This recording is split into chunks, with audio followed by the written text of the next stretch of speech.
நோக்கி, இவைகளை எல்லாம் பார்க்கிறீர்களே, இவ்விடத்தில் ஒரு கல்லின் மேல் ஒரு கல் இராதபடிக்கு எல்லாம் இடிக்கப்பட்டு போகும் என்று மெய்யாகவே உங்களுக்கு சொல்லுகிறேன் என்றார். அடுத்த வசனம். பின்பு அவர் ஒலிவமலை மேல் உட்கார்ந்திருக்கையில் சீஷர்கள் அவரிடத்தில் தனித்து வந்து இவைகள் எப்பொழுது சம்பவிக்கும் உம்முடைய வருகைக்கும் உலகத்தின் முடிவுக்கும் அடையாளம் என்ன என்று எங்களுக்கு சொல்ல வேண்டும் என்றார்கள். அல்லேலூயா. சோதர கர்த்தருடைய பரிசுத்த நாமம் மகிமைப்படுவதாக. அன்பானவர்களே, இந்த இடத்துல பார்க்கும்போது அங்கே இருந்த சீஷர்கள் இயேசுவிடத்தில் வந்து அங்கே இருந்த எருசலேமில் இருந்த தேவாலயத்தையும் அந்த தேவாலய கற்களையும் அங்கே இருக்கக்கூடிய அலங்கரிப்பையும் அவர்கள் இயேசுவிடத்தில் விவரித்து காட்டுகிறார்கள். ஆண்டவரே, இதெல்லாம் எப்படி நேர்த்தியா இருக்கிறது, எவ்வளவு பெருசா இருக்குது, எவ்வளவு அழகா இருக்குது, இதெல்லாம் அவ்வளவு சீக்கிரத்துல விழாது அப்படின்னு ஆண்டவர்கிட்ட சொல்லுகிறார்கள். ஆண்டவர் எல்லாவற்றையும் அறிந்தவர். அவர்கள் பார்த்ததெல்லாம் வெளிப்படையாக பார்த்தது. ஆனால் இயேசு சொன்னது என்னன்னு சொன்னா, அந்த ஆலயத்துக்கு சம்பவிக்க போகிற காரியத்தை பார்த்தார். அல்லேலூயா. அவர்கள் அங்கே நிற்கிற காரியத்தை பார்த்தார்கள், அந்த ஆலயத்துடைய சிறப்பான காரியத்தை பார்த்தார்கள்.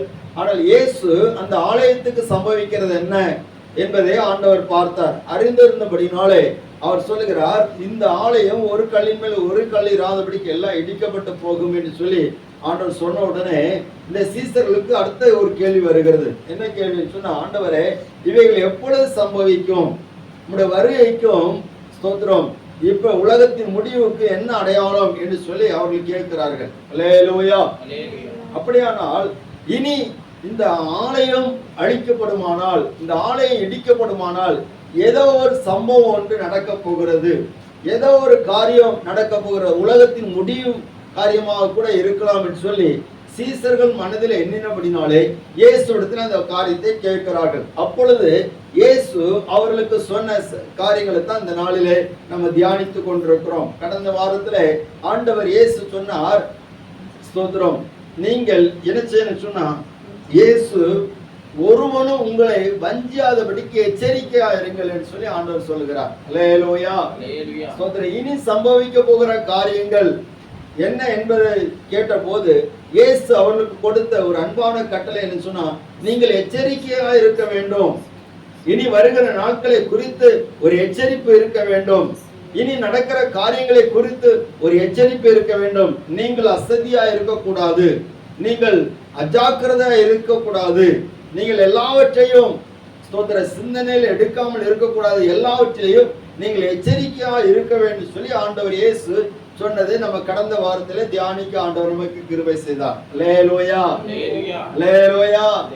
ஸ்தோத்திர. ஆண்டவர் நம்ம எந்தெந்த காரியத்துக்கெல்லாம் எச்சரிக்கையா இருக்குன்னு சொல்லி ஆண்டவர் சொன்னார்னா, முதலாவது வஞ்சிக்கப்படாதபடிக்கு எச்சரிக்கையா இருக்க சொன்னார். அநேகர் நானே கிறிஸ்து சொல்லுவார்கள், தீர்க்க தரிசனம் சொல்லுவார்கள், ஸ்தோத்திரம், அற்புதங்கள் மூலமாக வஞ்சிப்பார்கள். இந்த உபதேசத்தை மாற்றி கவனிங்க. அல்லேலூயா. துருபதேசங்களை சொல்லி வஞ்சிப்பார்கள். அல்லேலூயா. ஸ்தோத்திரம். இயேசு அவர் மர்ரூப மலையில அவர் ஜெபம் பண்ண போகிற போது அங்கே எலியாவும் யாரு மோசையும், டவுட்டுண்டா, எலியாவும் மோசையும் எலியாவும், ஸ்தோத்திரம். அல்லேலூயா.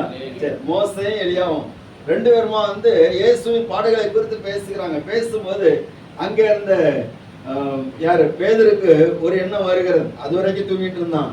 அப்பதான் முழிச்சு பார்த்தீங்கன்னா இங்க ரெண்டு பேர் நிக்கிறாங்க. சொன்னா, ஆண்டவரே, நாம் இங்க இருக்கிறது நல்லது, உமக்கு ஒரு கூடாரம், மோசைக்கு ஒரு கூடாரம், எலியாவுக்கு ஒரு கூடாரம் போட்டு இங்கே தங்கிடுவோம் அப்படின்னு. அப்ப பரலோகத்தில் சத்தம் வந்தது, இவர் என்னுடைய நேசகுமாரன், இவருக்கு செய்வீங்க, இவர் என்ன சொல்றாரு அதபடி செய்யுங்க, நீங்க அவருக்கு என்ன செய்ய ஐடியா கொடுக்கணும். அல்லேலூயா.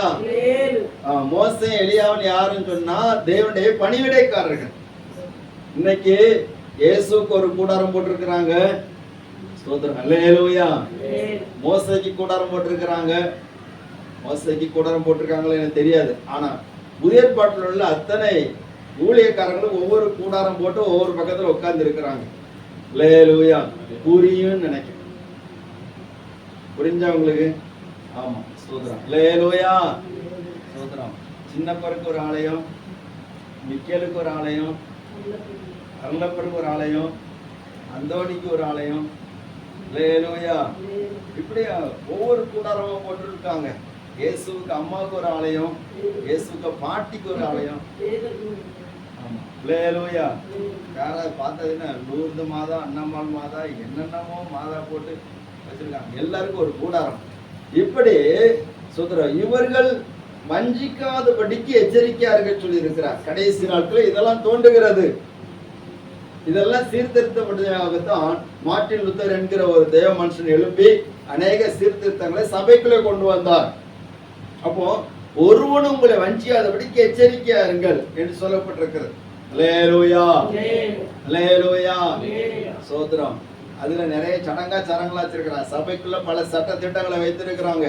ஜனங்களை ஆவியோடு உண்மையோடு ஆண்டவரை தேடுவதற்கான வழிகளை உண்டாக்காதபடிக்கு வஞ்சிக்கிற ஆவிகள் அந்தந்த இடங்களிலே கிரியை செய்து கொண்டிருக்கிறது. அதிகாரத்தை பயன்படுத்தி ஸ்தோத்திரம் சபை சட்டங்களை பயன்படுத்தி பல பாரம்பரியங்களை பயன்படுத்தி ஜனங்களை வஞ்சிக்கிற காரியங்கள் இருக்கிறது. இதற்கு நீங்க எச்சரிக்கையா இருங்கன்னு சொல்லி ஆண்டவர் சொல்லி இருக்கிறார். அல்லேலூயா. கலங்காதபடிக்கு எச்சரிக்கையா இருங்கன்னு சொல்லி இருக்கிறார். பாரமடையாதபடிக்கு பாவத்தினாலும் உலகத்தில் உள்ள சோம்பேறித்தனத்தினாலும் வேற எந்த காரியத்தினாலும் உலகத்தின் ஆசபாசங்கள் ஆடம்பரங்களினாலும் கவலைகளினாலும் உங்க இருதயம் கூடாது, பாரமடையக்கூடாது. அல்லேலூயா, ஸ்தோத்திரம். கடைசியாக என்ன சொன்னார்னா, அந்த காலத்தை நீங்க அறியாதபடினால எப்படி இருக்கணுமா எச்சரிக்கை. காலம் தெரியாது, எச்சரிக்கையா இருக்க முடியாது சொல்லி இருக்கிறார். இந்த நாளில் கூட தொடர்ந்து ஆண்டவர் இந்த கடைசி காலத்தை குறித்து காரியத்தை சொல்லும் போது ஒரு காரியத்தை கூட சொல்லுகிறார். ஸ்தோத்திரம். நிறைய விஷயங்கள் இருக்கு, எல்லாவற்றையும் ஒன்னொன்னா நமக்கு சொல்ல முடியும். ஆனா குறிப்பிட்ட சில காரியங்களை மட்டும் ஆண்டவருடைய மனதிலே பாரப்படுத்தின காரியத்தை மட்டும் சொல்ல கர்த்தருக்குள்ளாக வாஞ்சிக்கிறேன். மத்தேயு சுவிசேஷம் 24வது அதிகாரத்திலே 12வது வசனம் 13வது வசனம். அக்கிரமம் மிகுதியாவதினால் அநேகருடைய அன்பு தணிந்து போம், முடிவு பரிந்து நிலை நிற்பவனே ரட்சிக்கப்படுவான். அல்லேலூயா. கடைசி நாட்கள்ல வஞ்சிக்கப்படாதபடிக்கு எச்சரிக்கையா இருக்குன்னு சொன்னார். அடுத்தால என்ன நடக்குன்னா, அக்கிரமம் மிகுதியாகி கொண்டிருக்கிறது.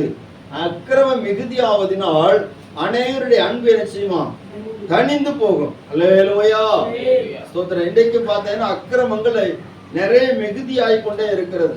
அதுக்கு மிகவும் தூண்டுகோலாக இருப்பது என்னன்னா, மீடியா டிபார்ட்மெண்ட். ஸ்தோத்திரம். அநேக அநீதிகள் அக்கிரமங்கள் பெருகுவதற்கு மிக முக்கியமான இடத்தை பிடிப்பது சொன்னா மீடியா டிபார்ட்மெண்ட். அதாவது அல்லேலூயா, ஸ்தோத்திரம். சினிமா துறையை நம்ம சொல்ல முடியும். மீடியா டிபார்ட்மெண்ட் இவங்க மூலமாட்டு நிறைய நல்ல விஷயங்களும் பரப்பப்படுகிறது. அதே நேரத்தில் அதை காட்டில் அதிகமாக அநேக கெட்ட விஷயங்களும் பரப்பப்படுகிறது. அல்லேலூயா, ஸ்தோத்திரம். எப்படி திருடுகிறதுன்னு சொல்லி கொடுக்கறாங்க, எப்படி பெண் பிள்ளைகளுக்கு தீங்கு செய்வதுன்னு சொல்லி கொடுக்கறாங்க, எப்படி ஸ்தோத்திரம் போதை பொருட்களை உண்டாக்குவதுன்னு சொல்லி கொடுக்கறாங்க, எப்படி அல்லேலூயா நிறைய விஷயங்கள் இருக்கு. இப்படியெல்லாம் நிறைய விஷயங்களை பார்க்கிறோம். அக்கிரமம் மிகுதியாகிறது, எங்க பார்த்தாலும் அக்கிரமமாக இருக்கிறது. ஸ்தோத்திரம். பாருங்க, நம்முடைய தேசத்திலேயே சில இடங்களை பார்க்கறது ரொம்ப கஷ்டமா இருக்கு. நான் ஒரு இடத்துக்கு போனேன் 2 வாரத்துக்கு முன்னாடி. அப்போ அங்க உள்ள காரியத்தை அறிந்த போது அங்க உள்ள ஊழியக்காரர் சொன்ன ஒரு காரியம் என்ன, பாஸ்டர் நீங்க ஊருக்காக நல்ல ஜெபம் பண்ணுங்க அப்படின்னு. என்ன ரொம்ப சொல்றீங்களா அப்படின்னு சொல்லி கேட்டோன்னு அவர் சொன்னாரு, ஸ்தோத்திரம், அப்பாவே பிள்ளைகளை பணத்திற்காக சில காரியத்துக்கு கொடுத்துருவாங்க. இதுக்கு மேல என்னால சொல்ல முடியாது. ரொம்ப வேதனையா இருக்கு பாஸ்டர், ஜெபம் பண்ணுங்க அப்படின்னு. அல்லேலூயா. அப்போ நம்ம பார்க்கும்போது அக்கிரமம் மிகுதியாகிறது, அன்பு தணிந்து போகிறது. தன்னுடைய பிள்ளைகளையே தங்களுடைய வருமானத்துக்காக விற்று போடுகிற அல்லது தவறான காரியத்தை ஈடுபடுத்துகிற நிறைய விஷயங்கள் இருக்கிறது. இன்னும் அந்த உண்மையான அன்பு போய்விடுகிறது. அல்லேலூயா. பாதுகாப்பு கொடுக்க வேண்டியவங்களே பரிதாபத்துக்குள்ள மாற்றி விடுகிறார்கள். அக்கிரம மிகுதியாவது அநேகருடைய அன்பு தணிந்து போகும். ஆனால் முடிவு பறிந்து நிலைத்திருப்பவனே என்ன செய்வான்? ரட்சிக்கப்படுவான். அல்லேலூயா. நமக்குள்ளான அக்கிரமம் மிகுதியாயிடக்கூடாது. நம்ம அக்கிரம செய்கைக்காரரா மாறிடக்கூடாது. நமக்குள்ளாலே ஆண்டவர் என்ன எதிர்பார்க்கிறாருன்னா, முடிவு பறிந்து நிலை நிற்கிறவர்களும் நம்ம இருக்கணும். அல்லேலூயா. முடிவு பறிந்து நிலை நிற்பவனே ரட்சிக்கப்படுவான். இந்த ரட்சிப்பை குறித்து நம்ம ரொம்ப கவனமா இருக்கணும். அப்ப நம்ம ஏற்கனவே ரட்சிக்கப்பட்டுட்டோமே, ஏற்கனவே ஆண்டவருக்கு பிள்ளையா மாறிட்டோமே, ஏற்கனவே பாவத்தை அறிக்கையிட்டு நம்ம ஞானஸ்நானம் எடுத்துட்டோமே, இல்ல இது தொடக்கம்தான். ஆனா ஆண்டவர் என்ன சொல்றாங்கன்னா, முடிவு பறிந்து நிலை நின்றாதான் நீ ரட்சிக்கப்படுவான். அல்லேலூயா. ஒரு ஆளுக்கு அல்லேலூயா. நம்ம எதுக்கு அனுதினமும் சமையல கூடுகிறோம்? எதுக்கு வசனத்தை மறுபடியும் ஆண்டவர் நமக்கு சுட்டி காட்டுகிறார்? முடிவு பறிந்து நம்ம ரட்சிக்கப்படணும். முடிவு பறிந்து நிலை நிற்கணும். நம்ம ஒரு நாள்ல முடிஞ்சு போகிற காரியம் கிடையாது. ஏன்னு சொன்னால், ஸ்தோத்திரம், கவனிங்க, எபிரேயர்கள் நிருபம் 2வது அதிகாரம் 4வது வசனத்திலே அங்க எழுதப்பட்டிருக்கிறது,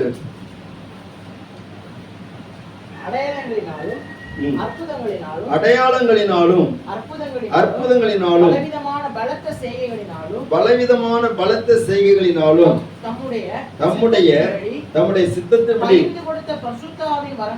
பகிர்ந்து கொடுத்த பரிசுத்தாவின் வரங்களினாலும் தேவன் தாமே சாட்சி கொடுத்ததுமா இருக்கிற இவ்வளவு பெரிதான ரட்சிப்பை குறித்து நாம் கவலைப்பட்டு இருப்போமானால் தண்டனைக்கு எப்படி தப்பித்துக் கொள்வோம்? அல்லேலூயா. இவ்வளவு பெரிதான ரட்சிப்பு, இதை குறித்து கவலையற்று இருந்தால் தண்டனைக்கு எப்படி தப்பித்துக் கொள்வோம்? அப்ப ரட்சிக்கப்படுதல் சொன்னால் தண்டனைக்கு தப்பித்துக் கொள்ளுதல். உலகத்திலே பாவம் செய்கிற ஒவ்வொரு மனிதனும் ஒவ்வொரு மனுஷியும் தங்கள் கிரியைகளுக்கு ஏற்ற பலனை அடைகிற நாள் வருகிறது. ஒருவேளை தண்டனையாக இருக்கலாம், இல்லாவிட்டால் பிரதிபலனாக இருக்கலாம். அந்த தண்டனையிலிருந்து தப்பித்துக் கொள்ளும்படியாகத்தான் இந்த ரட்சிப்பு அருளப்பட்டிருக்கிறது. இந்த ரட்சிப்பு அது இந்த உலகத்தோடு முடித்து போகிற காரியம் அல்ல. ஏதோ ஒரு பிரச்சனை விடுதலை ஆகிறோம், அதுவும் அல்ல. இது அதையும் தாண்டி இருக்கக்கூடிய ஒரு ரட்சிப்பு. அல்லேலூயா. இந்த முடிவு பறிந்து நிலைநிற்பவனே ரட்சிக்கப்படுவான்னு சொன்னா, தண்டனையிலிருந்து தப்பித்துக் கொள்வது. இந்த தண்டனையிலிருந்து தப்பித்துக் கொள்வதற்காக அடையாளங்களையும் அற்புதங்களையும் தேவன் பலத்த காரியங்களையும் ஆண்டவர் வெளிப்படுத்தி அவர் பரிசுத்தாவியினால் அதை சாட்சி கொடுத்ததுமா இருக்க இவ்வளவு பெரிதான ரட்சிப்பு. அல்லேலூயா. சோத்திரம். சாத்தானும் அவருடைய தூதர்களும் அவர்கள் அக்கினி கடலில் தள்ளப்பட போகிறார்கள். எங்க போறாங்க? அக்கினி கடல்ல தள்ளப்பட போகிறார்கள். அப்போ அவன் நம்ம மட்டும் போக கூடாது, நம்ம கூடால ஒரு கூட்டத்தை இழுத்துடணும் அப்படின்ட்டு நிறைய பேர் இழுத்து வச்சிருக்கிறான். அவனுக்கு கிடைக்கிற தண்டனையில அவன் மனிதர்களே பங்குள்ளவர்களாக மாற்றுகிறான்.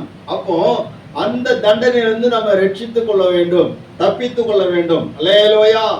இதுதான் நமக்கு கிடைக்கிற ஒரு ரட்சிப்பாக இருக்கிறது. அது மட்டுமல்லாது பாருங்க, ரோமர்கள் நிருபம்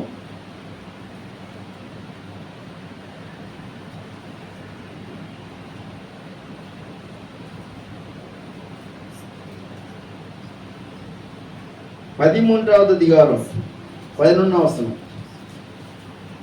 நித்திரையை விட்டு எழுந்திருக்கத்தக்க வேலையாயிற்று என்று நம் காலத்தை அறிந்தவர்களாய் இப்படி நடக்க வேண்டும்.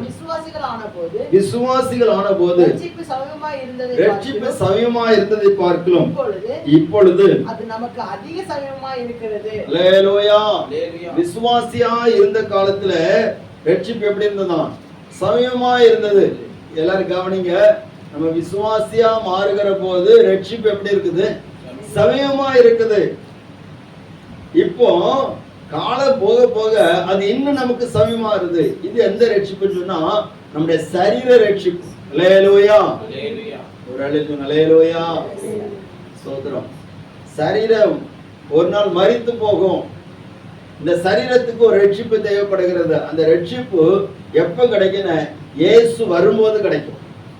இந்த சரீரம் அழிந்து போகக்கூடிய சரீரமாக இருந்தாலும் மண்ணுக்கு மண்ணாக, சாம்பலுக்கு சாம்பலாக, புழுதிக்கு புழுதியாக போகிற சரீரமாக இருந்தாலும் இயேசு வருகிற போது இந்த சரீரத்துக்கு அப்ப என்ன கிடைக்கும்? ரட்சிப்பு கிடைக்கும்.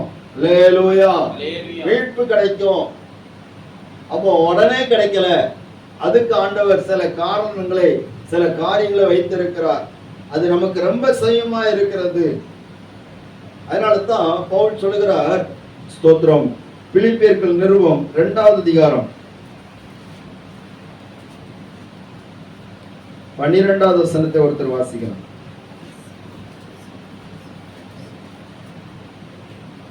ஆதலால் எனக்கு பிரியமானவர்களே, எப்பொழுதும் கீழ்ப்படிகிறபடியே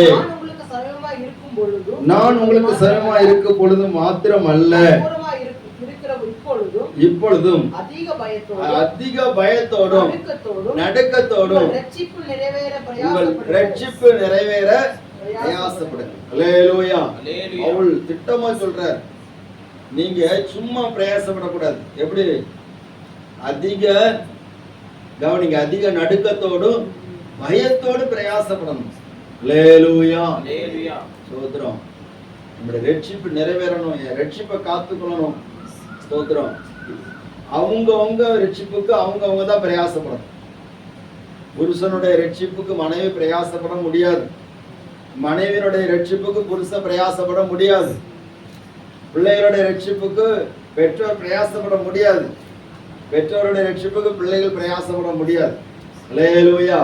நம்ம வாய்க்கிலேயே சொல்ல மட்டும் செய்வோம். என்னென்ன ஸ்தோத்திரம், தாயும் பிள்ளையும் ஒன்னா இருந்தாலும் வாயும் வயிறு சொல்லுங்களா, நம்ம அடிக்கடி சொல்லுவோம்ல. அல்லேலூயா. வாயும் வயிறும் வேற. இதே போலதான் அவங்கவங்க ரட்சிப்பு அவங்கள சார்ந்தது. ரட்சிப்புக்காக ஜெபிக்கலாம், ஆனா பிரயாசப்படுறது அவங்க தான் பிரயாசப்படணும். நீ ரட்சிக்கப்பட விரும்பினேன்னு சொன்னா நீ தான் பிரயாசப்படணும். ஸ்தோத்திரம். உனக்காக வேற யாரும் பிரயாசப்பட மாட்டாங்க. ஸ்தோத்திரம். உன்னுடைய பசி நிரம்பணும்னு சொன்னா, பசி போகணும்னு சொன்னா நீ தான் சாப்பிடணும். அல்லேலூயா. சொல்லி கொடுக்கிறோம்ல பிள்ளைகள்கிட்ட. இதே போலத்தான் ஆண்டவருடைய வசனம் சொல்லப்படுறதுக்கு, நீங்கள் அதிக பயத்தோடு நடுக்கத்தோடு ரட்சிப்பு நிறைவேற செய்யுங்க, பிரயாசப்படணும். அந்த ரட்சிப்பு எப்படியாவது நிறைவேறணும், பிரயாசப்படுங்க. நம்ம அனுதினம் நம்முடைய தேவைகளுக்காக நம்ம பிரயாசப்படுறோம், அது நமக்கு தேவைதான். ஆனா அதை காட்டில் அதிகமாக இந்த ரட்சிப்பு நிறைவேற பிரயாசப்படும். அல்லேலூயா. நம்ம தொடங்கி இருக்கிற கிறிஸ்தவ வாழ்க்கை, நம்ம தொடங்கி இருக்கிற ஆவிக்குரிய வாழ்க்கை ரட்சிப்பு நிறைவேறக்கூடியதாக மாறணும். அதான் ஆண்டவருடைய வார்த்தை. அதனால தான் இயேசு சொன்னார், இந்த உலகத்தில் நடக்கிற அநேக காரியங்களை பார்க்கும்போது அக்கிரமம் மிகுதியாகிவிடும், அனைவருடைய அன்பெல்லாம் தணிந்து விடும். அந்த நேரத்துல நீங்க என்ன பண்ணணும்னு சொன்னா, முடிவு பெறுந்து நிலை நிற்கிறவங்களா இருக்கணும். உலகத்தில் நடக்கிற அநேக காரியங்களை பார்க்கிற போது நிறைய பேர் ரட்சிப்பை இழந்து விடுவார்கள். அல்லேலூயா. ஸ்தோத்திரம். ரட்சிப்பை இழந்து விடுவார்கள். என்னத்தை ரட்சிக்கப்பட்டுட்டோம், என்ன ஆண்டோட பிள்ளையா இருக்கிறோம். ஏன்னா 1 கொரிந்தியர் 10வது அதிகாரத்துல இஸ்ரவேல் ஜனங்கள் எகிப்திலிருந்து புறப்பட்ட காரியங்களை குறித்து நம்ம பார்க்கிறோம். கவனிக்கிறீங்களா? அல்லேலூயா. ஆமா, இஸ்ரவேல் ஜனங்கள் எகிப்திலிருந்து புறப்பட்ட காரியங்களை நம்ம பார்க்கிறோம். அவங்க புறப்பட்டதெல்லாம் ரொம்ப ஜாலியா புறப்பட்டாங்க, ரொம்ப சந்தோஷமா களிகூறுதலோட புறப்பட்டாங்க. செங்கடலை கடந்து வந்தாங்க, யோர்தானை கடந்து வந்தாங்க, வனாந்தரத்தில் நடந்தாங்க. ஸ்தோத்திரம். பைபிள்ல சொல்லப்படுறது ஒரு பெரிய ஒரு பிரயாணம். அதுதான் அந்த பிரயாணத்தை நடக்கிற அற்புதத்தை தான் நம்ம மறுபடி நம்ம பார்த்துட்டு இருக்கிறோம். ஸ்தோத்திரம். இதுல ஆண்டவர் கற்றுத்தருகிற காரியம் என்ன? பலியில அநேகர் இச்சை உள்ளவர்களாக மாறினார்கள். அல்லேலூயா. கானானுக்கு போக வேண்டியவர்கள் தொடங்கும் போது எப்படி தொடங்கினாங்கன்னா, கானானுக்கு போகணும்னு சொல்லி தொடங்கினாங்க. கவனிங்க. அல்லேலூயா. தொடங்கும் போது வாக்குத்தத்த பூமிக்கு போகணும்னு சொல்லி தொடங்கினாங்க. எப்பண்டா இந்த எகிப்திலிருந்து விடுதலை கிடைக்கும் சொல்லி நினைச்சிட்டு தொடங்கினாங்க. ஆனா போனவங்க வழியில போகும்போது என்ன சொல்றாங்கன்னா, இங்க விட எகிப்து நல்லா இருந்துச்சு. முதல்ல போகும்போது எப்படி பண்ணாங்கன்னா, இந்த எகிப்து எப்பண்டா விடுதலை கிடைக்கும், 430 வருஷமா நம்ம கஷ்டப்பட்டு இருக்கிறோம்னு சொல்லி பெருமூச்சு விட்டு அவரை பார்த்து கூப்பிட்டாங்க. அவர் விடுதலை ஆக்கினார். ஒரு அல்லேலூயா சொல்லுங்க பாப்போம். அல்லேலூயா. சத்தமா எல்லாம் சேர்ந்து அல்லேலூயா. வழியில போயிட்டு இருக்கும்போது ஒவ்வொரு காரியங்களையும், ஒவ்வொரு தடைகள் வரும்போது, ஒவ்வொரு போராட்டங்கள் வரும்போது, சில பின்மாற்றக்காரர்களும் அவர்களோடு கூட இருந்தபடினாலே, அவருடைய தூண்டுதலினாலே அவர்கள் செய்த காரியம் சொன்னது என்னன்னா, சோதரன் நம்ம இங்க போறதை விட எங்க போன நல்லது, எகிப்துக்கு போன நல்லது. எகிப்துல எங்களுக்கு பிரேத குழி இல்லையா? ஆண்டவர் பிரேத குழிக்கு வேண்டியா கொண்டு போறாரு. அல்லேலூயா. கானான்ல கொண்டு போய் உன்னை ஆசீர்வதிக்கணும், உனக்கு பிதாக்களுக்கு ஆணையிட்டு எடுத்து கொண்டு போனது தான் ஆண்டவர் கொண்டு போறாரு. ஆனா நீ எதை தேடிட்டு இருக்கிறன்னு, எகிப்தில் உள்ள பிரேத குழியை தேடிட்டு இருக்கிற. அல்லேலூயா. ஸ்தோத்திரம். எகிப்தில் உள்ள அந்த விக்கிரகாரதனை தேடிட்டு இருக்கிற, எகிப்தில் உள்ள வெள்ளை பூண்டையும் வெள்ளரிக்காயும் தேடிட்டு இருக்கிற. அங்க சாப்பிட்டது, அங்க வெள்ளரிக்கால நீ நிம்மதியா சாப்பிட்டே சாப்பிடல, ஆனா அதை தான் நீ தேடிட்டு இருக்கிற. அல்லேலூயா. எகிப்தில் உள்ள தேவர்களை நீ தேடிட்டு இருக்கிற. ஆண்டவர் அதை அருவருத்தார். ஆனபடினாலே கானானுக்கு பிரயாணப்பட்ட அநேகர் எங்க போகலன்னா கானானுக்குள்ள போகவே இல்லை. வேதம் சொல்லி இருக்கிறது, மோசே கூட போக முடியல பாருங்க, ஒரு சின்ன ஒரு கீழ்ப்படியாமையினால மோசே கூட போக முடியல. அப்போ இதெல்லாம் எதுக்கு எழுதப்பட்டிருக்கிறது? ஆண்டவர் முகமுகமா பேசின மோசே. கவனிங்க. அல்லேலூயா. அல்லேலூயா. பொன்மங்கி நிறமுமாறி அழிந்து போகுமானா, இரும்பின் நிலை என்ன? ஐயோ, இரும்பின் நிலை என்ன? நீதிமானே ரட்சிக்கப்படுதல் அரிய செயல் என்றார். துரோகியின் நிலை என்ன? தேவ துரோகியின் நிலை என்ன? உன்மங்கி நிறமு மாறி அழிந்து போகுமானா, நிலை என்ன? இரும்பின் நிலை என்ன? நீதிமானே ரட்சிக்கப்படுதல் அரிய செயல் என்றார். துரோகி நிலை என்ன? தேவ துரோகி நிலை என்ன? அல்லேலூயா. பொன்மங்கி நிறமும் மாறி அழிந்து போகிறது. ஒன்னே அழிந்து போச்சுன்னா இரும்புக்கு நிலை என்னது? ஸ்தோத்திரம். மோசையே கானானுக்குள்ள போக முடியலையே. அப்ப தேவன் எப்படிப்பட்டவராக இருக்கிறார்? வெளியே வரும்போது சந்தோஷமா வந்துட்டாங்க, ஆனா அந்த ரட்சிப்பை முடிவு வரைந்து காத்து கொண்டதுதான் காரியம். யோசுவாவும் காலேபும் அதை காத்து கொண்டார்கள். அல்லேலூயா. ஸ்தோத்திரம். தேவ பிள்ளைகளே, அப்படியானால் முடிவு வரைந்து நிலைநிற்கணும். கடைசி நாட்கள் நடக்கிற சம்பவங்கள், ஜனத்துக்கு விரோதமா ஜனம் இருக்கிறது, யுத்தங்கள் நடக்கிறது, ராஜ்யத்துக்கு விரோதமா ராஜ்யம் நடக்கிறது, இது ஒரு பக்கத்துல இருந்தாலும் அக்கிரமம் அதிகமாக பெருகி கொண்டே இருக்கிறது. இதெல்லாம் பார்க்க சமயத்துல அநேகருடைய ரட்சிப்பு ஆட்டம் காணுகிறது. அல்லேலூயா. ரட்சிப்பின் வஸ்திரங்கள் கரைபடுகிறது, ரட்சிப்பின் தலை சீரா சேதமாகிறது, ஆவிக்குரிய வாழ்க்கை முழுவதும் சேதமாக்கப்படுகிறது. ஆண்டவருடைய நாமம் மகிமைப்படுவதாக. ஆனால் ஆண்டவர் ஒரு காரியத்தை சொல்லி நம்மளை தைரியப்படுத்த விரும்புகிறார். மத்தேயு சுவிசேஷம் 28ஆம் அதிகாரம் 20ஆம் வசனத்தை வாசிக்கலாம்.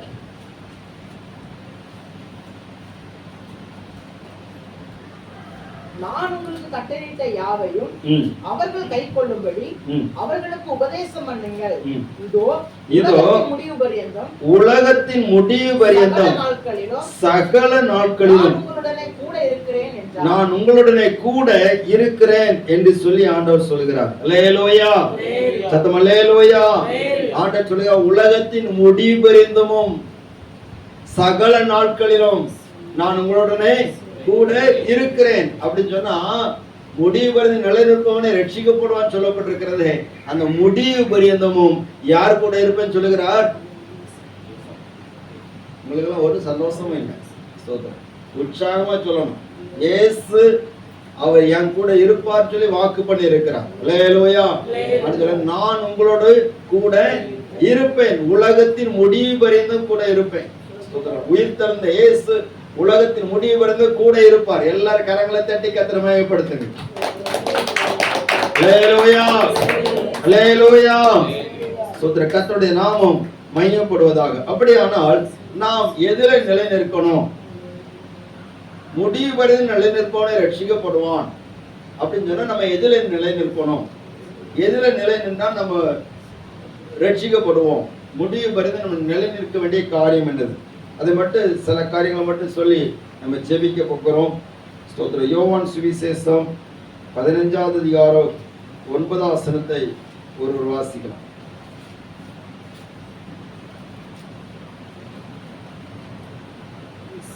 பிதா என்னில் அன்பா இருக்கிறது போல, பிதா என்னில் அன்பா இருக்கிறது போல நானும் உங்களில் அன்பா இருக்கிறேன். நானும் உங்களில் அன்பா இருக்கிறேன். அன்பிலே நிலைத்திருங்கள்.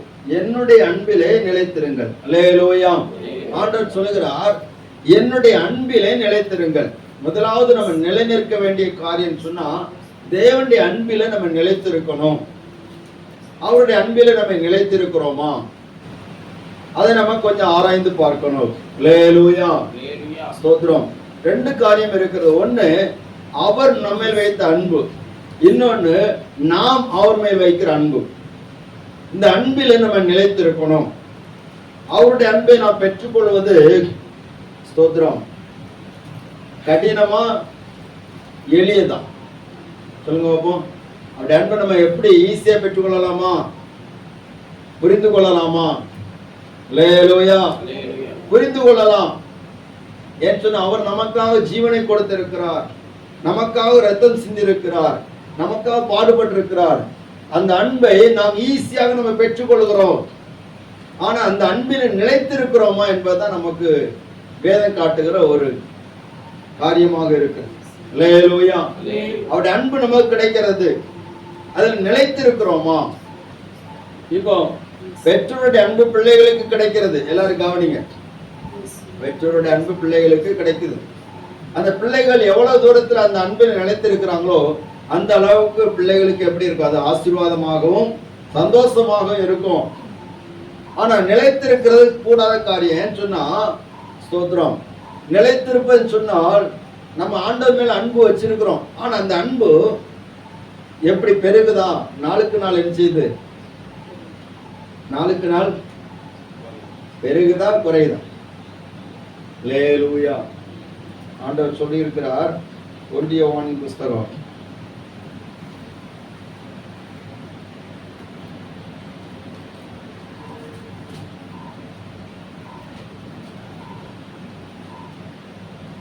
1 யோவான் 2வது அதிகாரம்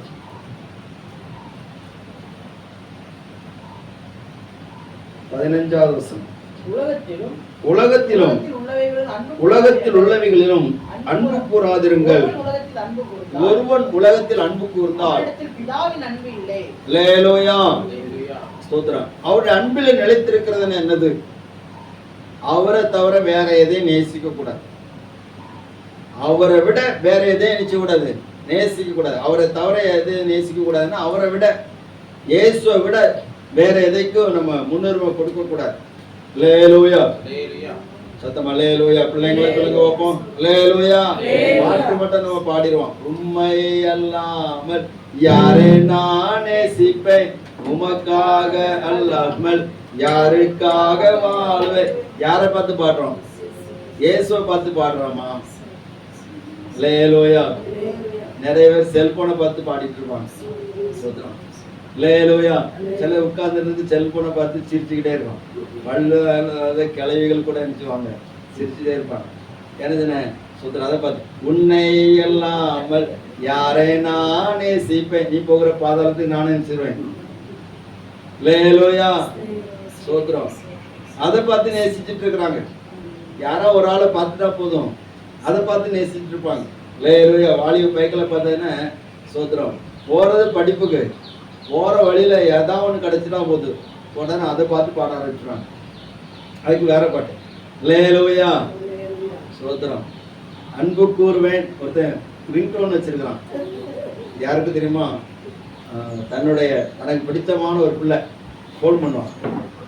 அவ அடிச்சோடனே இவனுக்கு ரிங்டோன் வருது, அன்பு கூறுவேன் இன்னும் அதிகமா. யாரை பார்த்து பாடுறான்? சோதனம். ஆண்டவருக்கு பாட்டா கூட தங்களுடைய ஆசைகளை நிறைவேற்றுவதற்கு உலகத்தின் காரியத்துக்கு நிறைய பேர் தவறா பயன்படுத்துறாங்க. அது பெரிய ஒரு துக்கம். இயேசுவை மகிமைப்படுத்தி பாடின பாட்டுகள் இன்னைக்கு வேற எதையோ மகிமைப்படுத்தி கொண்டிருக்கிறது, வேற எதுக்கோ போயிட்டு இருக்குது. அன்பானவர்களே, நம்ம யார்கிட்ட ரொம்ப நேசிக்கிறோமோ அவங்களோடு நம்ம நேரத்தை செலவழிச்சுட்டே இருப்போம். அல்லேலூயா. யாரை ரொம்ப நேசிக்கலையோ அவங்க கூட நேரத்தை செலவழிக்க மாட்டோம். ஆண்டவர் சொன்னாரு, ஒருவன் என்னில் அன்பா இருந்தால் என் கற்பனைகளை கை கொள்ள கடவன், அவனிடத்தில் என் பிதா அன்பா இருப்பார், நாங்கள் வந்து அவனோட வாசம் பண்ணுவோம். அப்போ இயேசுவை நேசிக்கிறவங்க அதிகமா எதை தெரியுமா கை கொள்ளுவாங்க? வசனத்தை நேசிப்பாங்க. அல்லேலூயா. ஒரு அழைக்கும் அல்லேலூயா. இயேசுவை நேசிக்கிறீங்களா? இயேசுவை நேசிக்கிறீங்களா? முன்னாடி இருந்ததோட இப்ப ரொம்ப நேசிக்கிறீங்களா? ஸ்தோத்திரம். முன்னாடி இருந்ததோட இப்ப என்ன நான் ரொம்ப நேசிச்சேன்னு சொன்னா நம்ம நிலைமை மாறிடும். எப்பவும் பாட்டு இருக்கும், எப்பவும் துதி இருக்கும், எப்பவும் வேத வசனத்தை வாசிக்கணும் தாகம் இருந்துகிட்டே இருக்கும். ஆண்டவர் அதனால தான் எபேசு சபை பார்த்து சொன்னாரு, நீ ஆதியில கொண்டு அன்பை விட்டாய் என்று உன் பெயரில் எனக்கு குறை உண்டு. ஆதியில கொண்டு அன்பு வெளிப்படுத்தின விசேஷ 2வது அதிகாரத்துல ஸ்தோத்திரம் வாசிக்க முடியும். வாசிக்க பார்ப்போம்.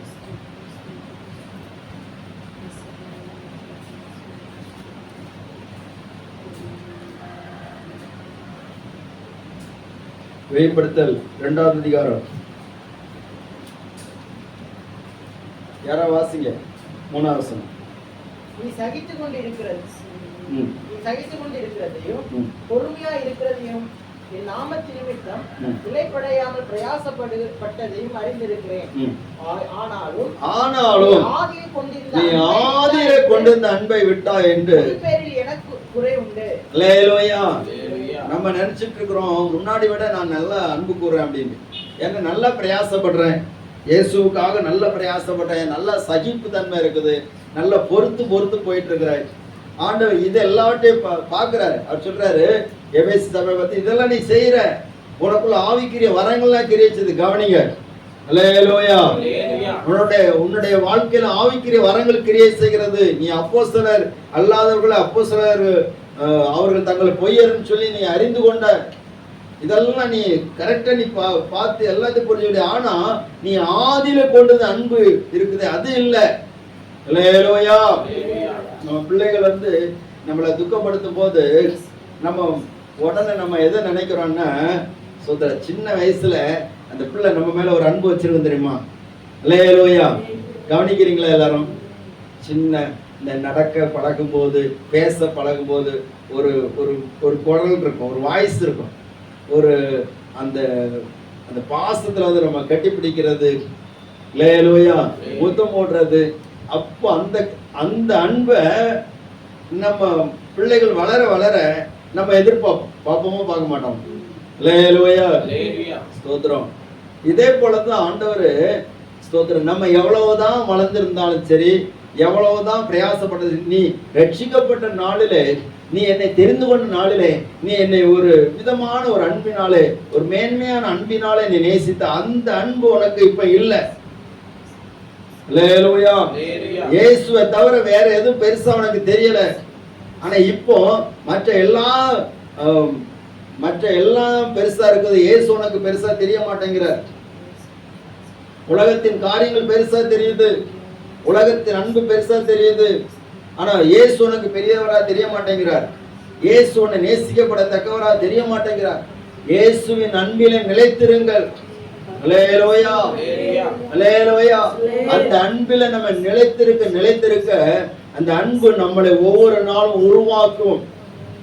நம்மளை இயேசுவை வெளிப்படுத்துகிறவர்களாக மாற்றிவிடும். அந்த அன்பு நமக்குள்ள இருந்துன்னு சொன்னா, பெருகிட்டுன்னு சொன்னா, அந்த அன்பில் நம்ம நிலைத்திருந்தோம்னு சொன்னா, ஸ்தோத்திரம், நம்மளை இயேசுவை மாறி மாற்றும். அல்லேலூயா. ஸ்தோத்திரம்.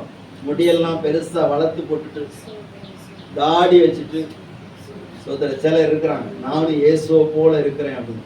அது இல்ல, சுபாவங்கள் யாரை போல மாறும்? இயேசுவை மாதிரி மாறும். அல்லேலூயா. இயேசுவை போல நான் காட்டணும் அப்படின்ட்டு முடியெல்லாம் இங்க வளர்த்து போட்டுட்டு தாடியெல்லாம் வளர்த்துட்டு அங்கி போட்டுட்டு சோப்பு சால்வை போட்டுட்டு திரியறது இல்ல.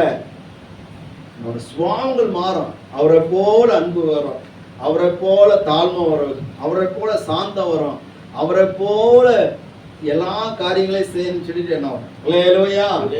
அல்லேலூயா. சாது சுந்தர் சிங் ஒருக்கா அவரு நம்முடைய நாகூர் பட்டணத்துல தான் அவர் ஒரு தடவை வந்திருந்தாங்க. வரும்போது அவர் சரட்டு வண்டியில போயிட்டு இருந்தாங்க. அப்போ வீட்டு முத்தத்துல இருந்து ஒரு பிள்ளை சொல்லிச்சான், அம்மா நான் இயேசு போறாரு, இயேசு போறாரு. ஏன்னா அவரை பார்த்தாலே இயேசு மாதிரி இருக்கிறேன். அல்லேலூயா. சோதரம். இதே போலத்தான் நம்மளை பார்க்கிறவங்க யாரை பார்க்கணும்னா இயேசுவை பார்க்கணும். நம்மிலே இயேசுவின் அன்பை பார்க்கணும். அல்லேலூயா. அன்பு பிறனுக்கு நினைச்ச பொல்லாப்பு செய்யாது. எல்லாரையும் நேசிச்சோம், எல்லார்கிட்டையும் அன்பு வைக்கும். இந்த அன்புக்கு இன்னொரு வேலை இருக்கு, என்ன தெரியுமா? முக்கியமான ஒரு வேலை.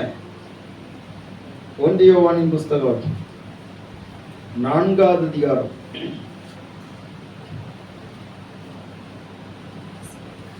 17வது வசனம்.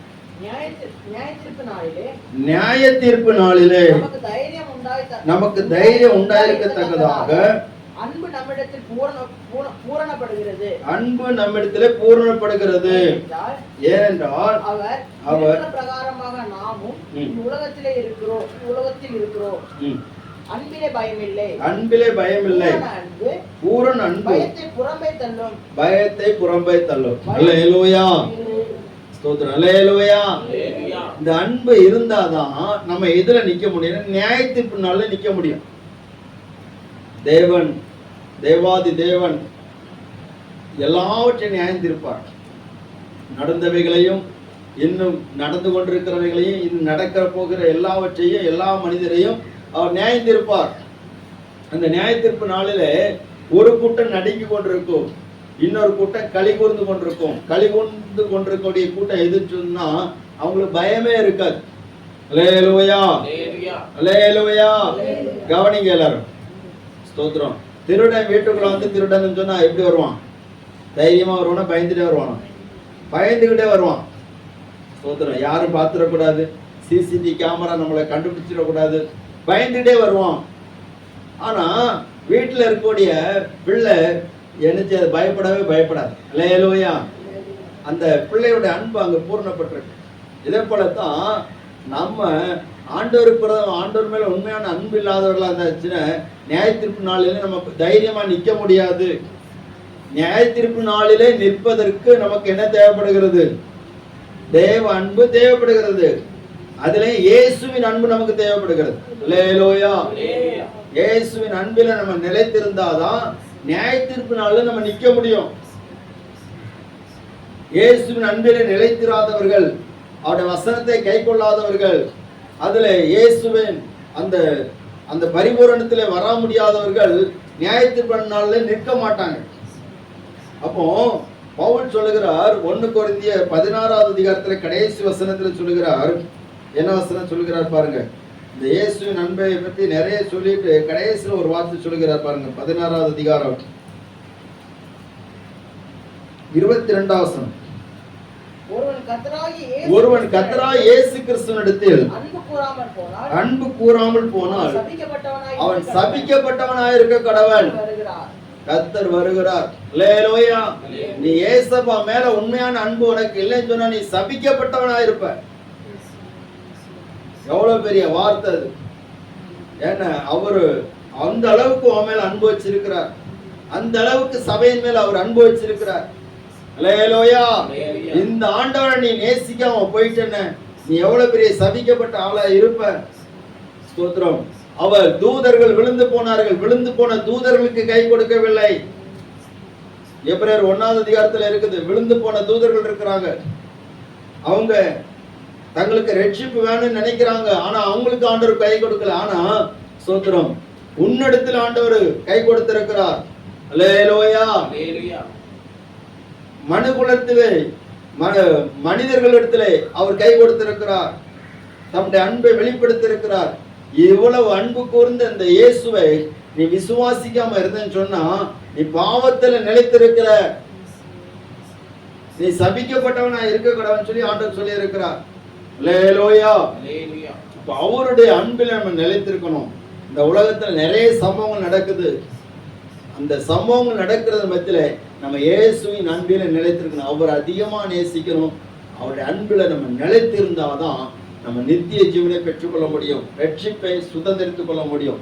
இரண்டாவது காரியம், ஸ்தோத்திரம், எபிரேயர் 3ஆம் அதிகாரம் 14வது வசனத்தை ஒருத்தர் வாசிக்கலாம். நாம் எதிலே நிலைத்திருக்க வேண்டும்? முதலாவது அன்பில நிலைத்திருக்கணும். இரண்டாவது எதிலே நாம் நிலைத்திருக்க வேண்டும்? வாசிக்கலாம். எபிரேயர் 3:14. நாம் ஆரம்பத்திலே கொண்ட நம்பிக்கையை முடிவறிந்த உறுதியா பற்றி கொண்டிருப்போமாகில் நாம் கிறிஸ்துவினிடத்தில் பங்குள்ளவர்களாக இருப்போம். அல்லேலூயா. சத்தம் அல்லேலூயா. இங்க சொல்லப்பட்டிருக்க நாம் ஆரம்பத்தில் கொண்டிருந்த நம்பிக்கையை முடிவு பறிந்த நிச்சயமா பற்றி கொண்டிருக்கணும். ஸ்தோத்திரம். இங்கே சொல்லப்பட்டிருக்கிறது ஆரம்பத்தில் கொடுத்த நம்பிக்கை ஆண்டவர் என்னை நடத்துவார், விசுவாசத்தினாலே நீதிமான் பிழைப்பான். ஸ்தோத்திரம். நாம் ஆண்டவர் மேல் விசுவாசம் வைத்தோம், ஆண்டவர் மேல் நம்பிக்கை வைத்தோம். அந்த நம்பிக்கையை நம்ம முடிவு பறிந்து பற்றி கொள்ளணும். அல்லேலூயா. ஆமா. ஸ்தோத்திரம். முள்ள பிடித்தால எப்படி பிடிக்கணுமா? முருக பிடிக்கணும். ஏன்னு வேற தப்பாக வழியே கிடையாது. இப்போ பாருங்க, ஒரு பெரிய ஒரு மலையில இருந்து கீழே விழுகிறான் வச்சுக்கலாம். விழுந்தவனுக்கு ஏதோ ஒன்று கையில் அனுப்பிச்சுட்டு அமுட்டு, ஒரு மரக்கிளையோ இல்லாட்ட ஒரு செடியோ இல்லாட்ட ஏதோ ஒரு கம்போ இல்லாட்ட காய்ச்ச கம்போ இல்லாட்ட ஒரு பாறையோ ஒரு கல்லோ ஏதோ ஒன்று அகப்பட்டு அவன் நினைச்சுவான், உறுதியா பிடிச்சுக்கிடுவான். அல்லேலூயா. ஏன்னா அதுதான் அவனுக்கு நம்பிக்கை. இப்போ இந்த மரக்கிளையை விட்டேன்னா என் வாழ்க்கை முடிஞ்சு, இப்ப இதை நான் விட்டுட்டேன்னா முடிஞ்சு. அதனால தான் அந்த நம்பிக்கைய நீங்க உறுதியா பிடித்து கொள்ளுங்கள், முடிவு பறிந்து பிடிச்சு விடுங்க. ஆண்டவர் எந்த நம்பிக்கையினால உங்களை அழைத்தாரோ, எந்த வார்த்தை சொல்லி உங்களுக்கு ஒரு நம்பிக்கை தந்தாரோ அந்த நம்பிக்கை நீங்க உறுதியா பிடிச்சுக்கிடுங்க சொல்ற. அல்லேலூயா. ஸ்தோத்திரம். முடிவு பறிந்து நீங்க அதை பிடித்து விட்டீங்கன்னா நீங்க தான் தேவனுடைய வீடா இருப்பீங்க, நீங்க ரட்சிக்கப்படுவீங்க. ஸ்தோத்திரம். இன்னைக்கு அநேகருக்கு நம்பிக்கையே இல்லை. ஜோம் ஒண்ணு ஒரு காரியம் நடக்காத உடனே ஸ்தோத்திரம், தாமதமான ஒண்ணு நம்பிக்கை போயிருது, என்ன ஜோம் பண்ணி அப்படிங்கிறாங்க. ஸ்தோத்திரம். அல்லேலூயா. ஸ்தோத்திரம். என்ன ஆராதிச்சு அப்படிங்கிறாங்க, இவ்வளவு நாள் சர்ச்சுக்கு போய் என்ன பிரயோஜனம் அப்படிங்கிறாங்க. அப்படி இல்லைங்க, அந்த நம்பிக்கையில நம்ம உறுதியா இருக்கணும். நிறைய பேரோட நம்பிக்கை போயிருது. அல்லேலூயா. ஸ்தோத்திரம். கர்த்தருடைய நாமம் மகிமைப்படுவதாக. ஸ்தோத்திரம். அருமையானவர்களே, கொலோசியர்கள் நிருபம் 1ஆம் அதிகாரம் 17வது வசனத்திலே பவுல் இப்படியாக சொல்லுகிறார். வாசிக்கலாம். 1:17. அவர் எல்லாவற்றிற்கும் முந்தினவர், எல்லாம் அவருக்குள் நிலை நிற்கிறது. அவரே சபையாகிய சரீரத்துக்கு தலையானவர், எல்லாவற்றிற்கும் முதல்வராய் இருக்கும்படி அவரே ஆதியும் மரித்தோரிலிருந்து எழுந்த முதற்பேரானவர். அல்லேலூயா. ஸ்தோத்திரம். கர்த்தருடைய நாமம் மகிமைப்படுவதாக. பாருங்க, எல்லாவற்றிற்கும் அவர் முந்தினவராக இருக்கிறார், எல்லாம் அவருக்குள்ளே நிலை நிற்கிறது. நமக்கு வர வேண்டிய, நமக்கு கிடைக்க வேண்டிய எல்லா நன்மையும் யார்கிட்ட இருக்குது தெரியுமா? இயேசுவிடத்துல இருக்கிறது. அல்லேலூயா. அந்த இயேசுவிடத்துல அந்த நன்மைகள் இருக்கிறது. பாருங்க, ராஜா வீட்டு மனுஷன் ஒருத்தன் வர்றான், வந்து இயேசுவிடத்துல சொல்றான், இயேசுவே, என் வீட்டுல என்னுடைய குமாரன் வியாதிப்பட்டிருக்கிறான், நீர் வந்து என்ன செய்யணும், சுகமாக்கணும்னு சொல்லி. அப்ப இயேசு சொன்னார், உன் மகன் உன் குமாரன் சுகமானு சொன்னோன்னே அந்த வார்த்தையை நம்பி போனான். அந்த வார்த்தையை நம்பி போகிற போதே அற்புதம் நடந்துச்சு. அல்லேலூயா. அப்ப நம்ம வச்சிருக்கிற நம்பிக்கை, ஆண்டவருடைய வார்த்தையின் மேல் நாம் வைத்திருக்கிற நம்பிக்கை, இயேசுவின் மேல் வைத்திருக்கிற நம்பிக்கை நம்மை நிலைநிறுத்தும். அல்லேலூயா. அந்த நம்பிக்கையில நம்ம நிலை நிக்கணும். நான் இயேசப்பா மேல நான் நம்பிக்கை வச்சிருக்கிறேன், நான் அதை விட்டுட்டு மாறவே மாட்டேன், என்ன வந்தாலும் மாற மாட்டேன். உபத்திரம் வரலாம், பாடுகள் வரலாம், போராட்டங்கள் வரலாம், ஆனா இயேசு மேல உள்ள நம்பிக்கை மட்டும் எனக்கு நினைச்சாது மாறாது. அல்லேலூயா. அதை மட்டும் அசைக்க முடியாது. அந்த உறுதித்தன்மை நமக்குள்ள வரணும். ஏன்னா இந்த நம்பிக்கை அசைக்கிறதுக்கு தான் பிசாசு ரொம்ப போராடுறான். சோதனை எனக்கு இப்ப நம்பிக்கையே இல்லைங்க. சோதரம், நான் ஒரு குடும்பத்தை பார்த்தேன், அந்த வீட்டுக்கு போச்சு எல்லாம் சொல்லுவேன், வீடெல்லாம் பொழிஞ்சு கிடக்கும், கவனிங்க சொல்லுவேன், உங்க வீடு நல்லா சூப்பரா கட்டுவீங்க அப்படின்னு. அவங்க அது எப்படி பாஸ்ட் நடக்கும்? அதெல்லாம் நடக்காது, ஏன்னா எங்களுக்கு வருமானமே கிடையாது. அல்லேலூயா. வருமானமே கிடையாது. வருமானம் இல்லாட்டல பிரச்சனை, கத்தர் கட்ட வைப்பார் அப்படின்னு. நம்பிக்கையே கிடையாது. கடைசியில சில ஆண்டுகள் போன பிற்பாடு அதுக்கு பெரிய வீடை கட்டிச்சு பிரதிஷ்டை பண்ணிருக்கு. சோத்திரம். என்ன கூப்பிட்டு நான் போகல. சோத்திரம். அல்லேலூயா. சோத்திரம். என்ன அதுக்கு நம்பிக்கை ஊட்டுனது நம்ம, ஜெபம் பண்ணது நம்ம, வாரம் போய் கூட்டம் நடத்தினது நம்ம. ஆனா அது செய்தது சோத்திரம் நம்மளை விட்டு தூரமா போயிருக்குது. இனி நம்ம அங்க போய் ரொம்ப இன்வால்வ் ஆகணும்னு சொல்லிட்டு கொஞ்சம் விலகி இருக்க முடிஞ்சு பாருங்க. நம்பிக்கையால் சொல்லப்படுகிற வார்த்தைகளை பற்றி கொண்டு அதை அப்படியே ஆண்டவருடைய சமூகத்தில் வைத்து சொல்லிங்க. அல்லேலூயா. ஆண்டவர் எனக்கு செய்வார். ஸ்தோத்திரம். அதே போல அந்த சகோதரி கிட்ட சொன்னேன், ஆண்டவர் உங்க குடும்பத்தை நல்லா கொண்டு வருவாரு அப்படின்னு. அது சொல்லி பாஸ்டர் நம்பிக்கைலாம் போயிட்டு, என் ஜெபம்லாம் போயிட்டு, இனி என் வாழ்க்கை அப்படி இல்லாம அப்படின்ட்டு சொல்லிட்டு நான் பிரேயருக்கெல்லாம் வர மாதிரி வாய்ப்பு இல்லை அப்படின்னு. ஆனா பார்த்ததுன்னா கர்த்தர் அந்த சூழ்நிலையை மாற்றிட்டார். அல்லேலூயா. ஆண்டவர் செய்ய நினைக்கிற காரியத்தை நம்பிக்கையோட பெற்றுக்கொள்ளணும். நம்பிக்கையை நம்ம விட்டுறக்கூடாது. என்னதான் நடக்கட்டுமே சுத்ரன், நம்ம ஆண்டவர் உயிரோட தான் இருக்கிறார். அல்லேலூயா.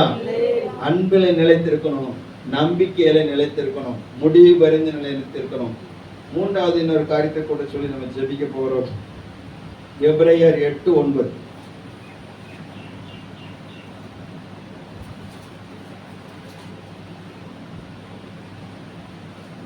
அவருடைய பிதாக்களை எகிப்து தேசத்திலிருந்து கொண்டு வரும்படிக்கு நான் அவர்களுடைய கையை பிடித்த நாளிலே அவர்களோடு பண்ணின உடன்படிக்கையை போல இது இருப்பதில்லை. அந்த உடன்படிக்கையிலே அவர்கள் நிலை நிற்கவில்லையே. அந்த உடன்படிக்கையிலே அவர்கள் நிலை நிற்கவில்லையே. நானும் அவர்களை புறக்கணித்தேன் என்று கர்த்தர் சொல்கிறார். அல்லேலூயா. உடன்படிக்கையிலே நிலை நிற்காதவர்களை கர்த்தர் என்ன புறக்கணிக்கிறார். இப்ப இயேசுவுக்கு எனக்கு உடன்படிக்கை இருக்குன்னு சொல்றாங்க மட்டும் அல்லேலூயா. அவர் சொல்றாரு, மலைகள் விலகினாலும் பர்வதங்கள் நிலை பெயர்ந்தாலும் என் கிருபை உன்னை விட்டு விலகாமலும் என் சமாதானத்தின் உடன்படிக்கை நிலை பெயராமலும் இருக்கும் என்று உண்மையில் மனதுருகிற கர்த்தர் சொல்லுகிறார். அப்போ உடன்படிக்கை இருக்கிற ஜனங்கள் மேல கர்த்தர் நினைச்சாருன்னா மனதுருகுகிறார். அல்லேலூயா. அவர் மனதுருகிற எனக்கும் என் இயேசுவுக்கு ஒரு உடன்படிக்கை இருக்கிறது, ஒரு ஒப்பந்தம் இருக்கிறது. இந்த உடன்படிக்கை ரொம்ப முக்கியமானது. ஸ்தோத்திரம். திருமண உடன்படிக்கை இருக்கிறது, ஏதாவது வீடுகள் வாங்கணும்னு சொன்னா அதுக்கு உடன்படிக்கை இருக்கிறது. இப்படி பல காரியங்கள் உடன்படிக்கை இருக்கிறது. அந்த உடன்பாடு என்பது ரொம்ப முக்கியம். பகைவர்களா இருந்த நம்மையும் ஆண்டவர் பரலோகத்தோடு சேர்க்கும்படியாக உடன்படிக்கை பண்ணி இருக்கிறார். அல்லேலூயா. இஸ்ரவேல் ஜனங்களுக்கு தேவன் ஒரு உடன்படிக்கை பண்ணியிருந்தார். அந்த உடன்படிக்கையில் அவங்க நிலைத்திருக்காத போது அது அவர்களுக்கு கானானுக்குள்ள பிரவேசிப்பதற்கு இடையூறாக இருந்தது. அல்லேலூயா. கர்த்தருடைய நாமம் மகிமைப்படுவதாக. அதனால தான் அந்த உடன்படிக்கையில நீங்கள் நிலைத்திருக்கணும்னு சொல்லி வேதத்துல நாம் பார்க்க முடிகிறது. கர்த்தருடைய நாமம் மகிமைப்படட்டும். 1 பேதுருவின் புத்தகம் 3வது அதிகாரம் 21ஆம் வசனம். அதற்கு ஒப்பனையான ஞானஸ்நானமானது மாம்ச அழுக்கை நீக்குகிறதாயிராமல் தேவனை பற்றும் நல்மனசாட்சியின் உடன்படிக்கையாய் இருக்கிறது. அல்லேலூயா. தேவனை பற்றுகிற நல்மனசாட்சியின் உடன்படிக்கை. ஞானஸ்நானம் என்பது தேவனை பற்றுகிற நல்மனசாட்சியின் உடன்படிக்கை. அப்போ அவரோடு நல்ல மனசாட்சியோடு நம்ம உடன்படிக்கை பண்ணுகிற காரியங்கள். ஸ்தோத்திரம். அல்லேலூயா. பிள்ளைங்கள்லாம் விசுவாசித்து சீக்கிரத்தில் ஞானஸ்நானம் பெற்றுக்கொள்ளணும். ஸ்தோத்திரம். அந்த ஏஜ் எல்லாம் வருது. குறிப்பிட்ட ஏஜ் வந்தோன்னே நாங்கள் இப்போ டீனேஜ் ஆகிட்டோம், எங்களுக்கு உலகமே தெரியும் சொல்கிறீங்க பார்த்தீங்களா, இந்த நேரத்தில் உங்களுக்கு ஒன்றும் தெரியணும், இந்த நேரத்தில் நான் ரட்சிக்கப்படணுங்கிறது தெரியும். அல்லேலூயா. ஸ்தோத்திரம். இப்போ இவ்வளோ நாள் குழந்தையா இருந்தேன், அதனால ரட்சிப்பை பற்றி தெரியாது, இனிமேல் நான் ரட்சிக்கப்படாமல் இருந்தேன்னா ஸ்தோத்திரம். ஒரு வார்த்தை இருக்கு எனக்கு, ஐயோன்னு ஒரு வார்த்தை இருக்கு தெரியுமா, அதை நம்ம மனசில் வச்சுக்கணும். அல்லேலூயா. ஸ்தோத்திரம். குழந்தையா இருந்தீங்க பிரச்சனை இல்லை, ஆனால் அந்த டீனேஜ் அந்த பருவங்கள் தாண்டி வர சமயத்தில் பாருங்க, ஒரு தப்பு பண்ணியாச்சுன்னா அந்த டீனேஜ் அந்த 18 வயசு வச்சிருக்கிறாங்க, அதுக்கு முன்னாடி பிடிச்சாச்சுன்னா அந்த பையன் எவ்வளோதான் தப்பு பண்ணாலும் முடிஞ்ச அளவுக்கு அவனுக்கு தண்டிக்காத அளவில் சீர்திருத்த பள்ளிக்கு அனுப்பி அவனை சீர்படுத்த பார்ப்பாங்க. ஆனால் 18 வயசு தாண்டியாச்சுன்னா தப்பு பண்ணியாச்சுன்னா என்ன அடிச்சு நொறுக்கிடுவான், தண்டனை வந்துடும். ஏன்னா இவ்வளோ நாள் நீ விவரம் தெரியாமல் இருந்த, இப்போ உனக்கு விவரம் தெரிஞ்சாச்சு, இனி எனக்கு நான் சின்ன பையன் சொல்லி நீ தப்பவே முடியாது. அதனால சுத்தர் பிள்ளைங்கள்லாம் நினைச்சேன்னா ரட்சிக்கப்படும். அல்லேலூயா. ஞானஸ்நானம் எடுக்கணும், ஏசப்பாவோட உடன்படிக்கை பண்ணி அந்த உடன்படிக்கையில உண்மையா இருக்கும், உடன்படிக்கையில நிலைத்திருக்கும். ஞானஸ்நானம் எடுத்தவங்க என்ன பண்ண உடன்படிக்கையில நிலைத்திருக்கும், உடன்படிக்கையை உடைச்சிட்டு ஓடிடக்கூடாது. அல்லேலூயா. நிறைய குடும்பங்களை பார்த்தீங்கன்னா உடன்படிக்கையை உடைச்சிட்டு சோத்திரம் ஒன்றில் அவன் போயிடுவான், இல்லாட்டா அவன் போயிடுவான், கடைசியில் அந்த பிள்ளைகள் ரொம்ப பாடாப்படும், அந்த குடும்பமே இல்லாமல் ஆகிடும். இதே போல தான் நம்ம உடன்படிக்கை உடைத்து விட்டு உடன்படிக்கைக்கு துரோகிகளாட்டு நம்ம மாறிவிடக்கூடாது. நம்ம உடன்படிக்கை பண்ணியிருக்கிற எனக்கும் என் இயேசுவுக்கும் ஒரு உடன்பாடு இருக்கிறது. நான் இந்த உலகத்துக்காக வாழ முடியாது, யாருக்காக வாழணும்? இயேசுவுக்காக வாழணும். அல்லேலூயா. ஸ்தோத்திர. கர்த்தருடைய நாமம் மகிமைப்பட நிறைய வசனங்கள் இருக்குது, எல்லாவற்றையும் சொல்ல நம்ம சமயம் இல்லை. கடைசியாக இந்த உடன்படிக்கைன்னு சொல்லப்படுகிற காரியத்தில் சொல்லப்படுகிற ஆவியில தொடங்குற நீங்க ஆவியில தான் உங்களுடைய வாழ்க்கை முடியும், மாம்சத்துல சொல்லக்கூடாது, முடியக்கூடாது. புத்தி இல்லாத கலாத்தியரே என்று சொல்கிறார். அப்போ ஆவிக்குரிய வாழ்க்கையில நம்ம உடன்படிக்கையை முன்வைத்து இயேசுக்கு எனக்கு ஒரு உடன்படிக்கை இருக்கிறதுன்னு சொல்லி அந்த உடன்படிக்கையில் நம்ம போகும்போது சோதர கர்த்தர் நம்மை நிலைநிறுத்த வல்லவராக இருக்கிறார். அல்லேலூயா. இந்த உலகம் நம்மை ஈர்க்கும், உலகம் நம்மை பகைக்கும், உலகம் நம்மை போராடும், அநேக அக்கிரமங்கள் பெருகிக் கொண்டே இருக்கு. இந்த நேரத்துல முடிவடைந்த நிலை நின்றால் இயேசுவின் வருகையை நம்ம ரட்சிக்கப்படுவோம். எல்லாரும் எழுந்து நம்ம ஜெபம் பண்ணுவோம். ஆண்டவரே ஸ்தோத்திரம், முடிவடைந்த நிலையில் இருக்க எங்களுக்கு கிருபை செய்யும். எல்லாரும் ஜெபிக்கலாம். ஒரு 5 நிமிஷத்துல நம்ம ஜெபம் பண்ணி நம்ம நிறைவு செய்ய போகிறோம். ஸ்தோத்திரம். ஹல்லேலூயா. ஸ்தோத்திரம். ஒரு டாக்டரை போய் பார்க்கும்போது 7 மணி நேரம் 8 மணி நேரம் நம்ம அங்கே வெயிட் பண்ணி ரொம்ப பிரயாசத்தோடு பார்த்து நம்ம காரியங்களை முடித்து வருகிறோம்.